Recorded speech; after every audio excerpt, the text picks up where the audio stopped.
দেখো এখানে কত আম। আজকে আমি ননদের বাইরে আসছি আর দেখো ও আম খাচ্ছে। গেঞ্জিটা যে কার, গুবলু।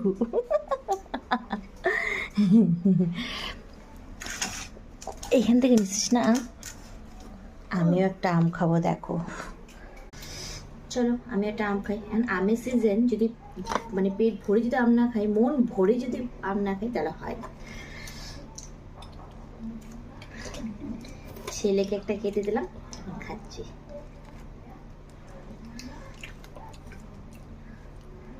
আমার কখন যাবো বাড়ি?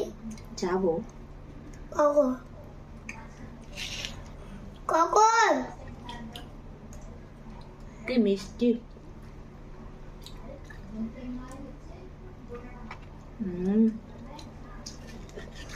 দারুণ মিষ্টি।